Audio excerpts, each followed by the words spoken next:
तो दोस्तों नमस्कार, मैं हूं अनिल और रेसलिंग सुपर धमाल में आपका स्वागत है। तो दोस्तों WWE में इस समय आपको बता दें कि बहुत सारी चीजें जो है बैक स्टेज चल रही है। क्या होने वाली है विंस मैकमैन की वापसी। तो ऐसे में अगर आपको बता दें विंस मैकमैन वापसी करते हैं WWE की कंपनी में, तो ऐसे में ट्रिपल एच का जो पोजीशन होगी, क्या उसको खतरा होगा। कल की वीडियो में मैंने आपको ये चीज बताई है, लेकिन मुझे ऐसा लगता है कि जैसे ही वापसी होगी विंस मैकमैन की, ट्रिपल एच मुझे लगता है अपना जो पद है छोड़ सकते हैं। ऐसी भी खबरें सामने आ रही है। तो ऐसे में ये टेंशन का माहौल इस समय बैक स्टेज चल रहा है। अब विंस मैकमैन दोबारा कंपनी को खरीद सकते हैं। ये बहुत सारी चीजें जो है रिपोर्ट्स में बताई जा रही है। तो ट्रिपल एच का तो दोस्तों अब तक कैसा रहा है काम, अपनी राय आप कमेंट बॉक्स में जरूर दें। आपको ट्रिपल एच की बुकिंग कैसी लगी है, कैसा आपको लगा है कि उन्होंने किस प्रकार से अपनी कंपनी को चलाया है, किस प्रकार से सुपरस्टार्स की बुकिंग की है, उनको कितने मौके दिए गए हैं। क्या यहाँ पर आप सहमत है ट्रिपल एच से, ट्रिपल एच की बुकिंग से, या फिर आपको लगता है कि विंस मैकमैन अभी भी वही हैं जैसा वो पहले थे, मतलब अभी भी वो वैसी ही बुकिंग करते हैं, उनकी बुकिंग ट्रिपल एच से ज्यादा दमदार होती थी। तो ऐसे में आप कमेंट बॉक्स में हमारे जो ये अपनी राय दे सकते हैं कि ट्रिपल एच और विंस मैकमैन दोनों में से कौन जो है WWE की कंपनी को अच्छे से संभाल सकता है, अच्छे से चला सकता है, अच्छी तगड़ी बुकिंग दे सकता है और बड़े सुपरस्टार्स को मौके जो है दिए जा सकते हैं। तो ऐसा भी कहा जाता है कि भारतीय सुपरस्टार जितने होते थे उनको विंस मैकमैन सबसे ज्यादा मौके देते थे। ट्रिपल एच के एरा में एक भी भारतीय सुपरस्टार इस समय WWE के रोस्टर में नहीं है। तो देखना होगा कि दोस्तों क्या होने वाला है, क्या होगी विंस मैकमैन की वापसी। इसी के साथ हम बढ़ेंगे अपने अगली स्टोरी की तरफ से, जुड़ी है गुंथर से। आपको बता दें गुंथर जो है अपना दूसरी बार वर्ल्ड चैंपियन बने हैं। रेसलमेनिया 41 में उनको हार का सामना करना पड़ा था, लेकिन उसके 51 दिनों बाद ही वो दोबारा जो है वर्ल्ड हैवीवेट चैंपियन बन गए हैं। तो ऐसे में मुझे लगता है कि गुंथर जब भी WWE की दुनिया में है, मुझे लगता है कि वो चैंपियन बनने के लिए ही पैदा हुए हैं, क्योंकि दोस्तों हर बार जब भी वो हो रहे हैं रिंग में वो चैंपियन ही बन रहे हैं। तो ऐसे में जे उसो को बहुत ही बड़ी हार का सामना करना पड़ा है। गुंथर लगातार जो है कमाल का प्रदर्शन कर रहे हैं WWE की दुनिया में। तो मुझे ऐसा लगता है कि गुंथर अब जो चैंपियन बने हैं तो इनका ये रन थोड़ा लंबा जाने वाला है। हालांकि उम्मीद ये भी जताई जा रही है कि सेथ रॉलिंस इस समय mister money in the bank है, तो वो भी कैश इन कर सकते हैं।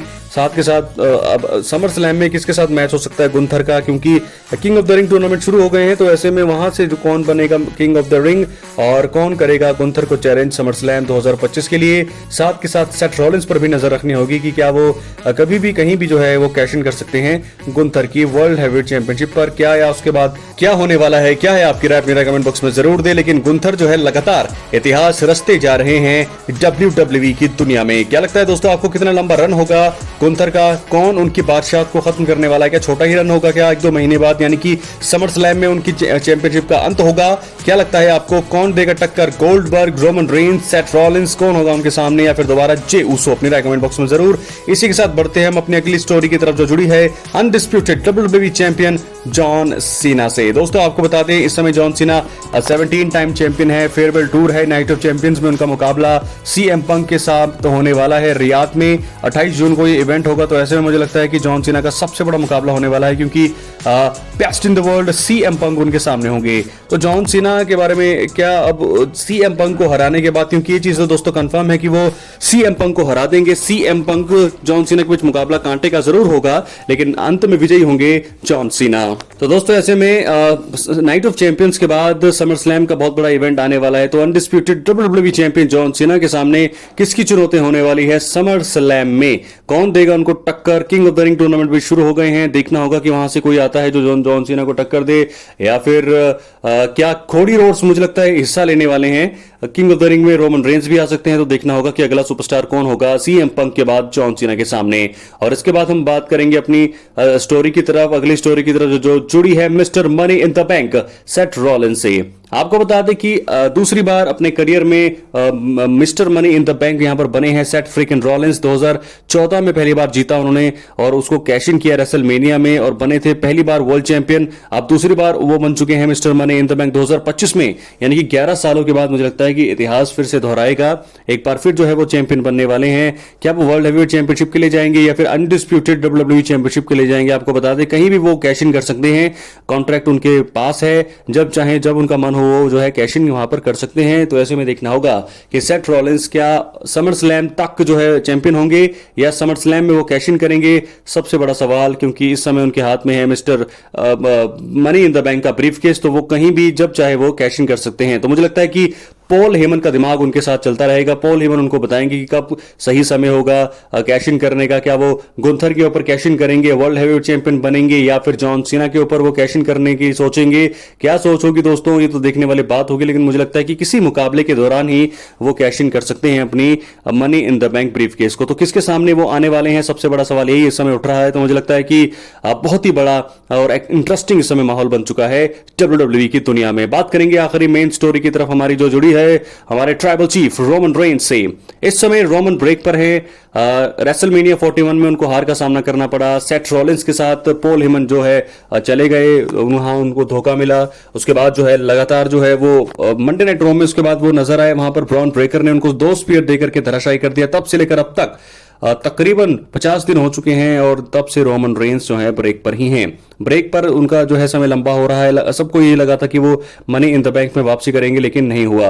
बहुत सारे लोग ये कह रहे हैं कि रिपोर्ट्स में बताया जा रहा है कि कॉन्ट्रैक्ट इशू बहुत ज्यादा हो रहे हैं रोमन रेंस के साथ। कुछ रिपोर्ट्स में कहा गया है कि 2026 तक उनका कॉन्ट्रैक्ट होगा।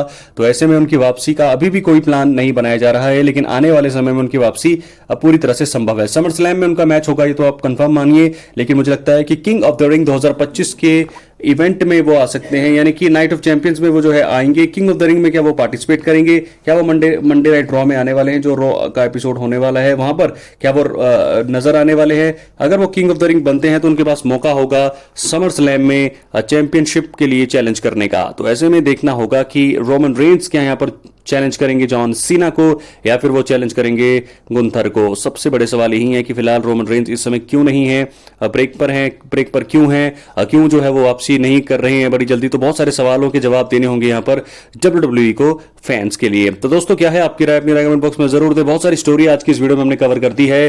फिलहाल इस समय बहुत सारी रिलीजेस भी हुई हैं। आर ट्रूथ का नया नाम यहां पर आया है, रॉन किलिंग्स करके बाल उन्होंने काटे हैं, कैसा उनका भविष्य रहने वाला है। साथ के साथ जो है स्टेफनी वकेर जो है आई हैं, वहां पे मरिया में जो है अब आ चुकी हैं, मॉर्नी ब्लैक करके बहुत ही खतरनाक उनका कैरेक्टर रहने वाला है NXT में। तो फिलहाल रोमन रेंस और WWE से जुड़ी ये कुछ खबरें थी।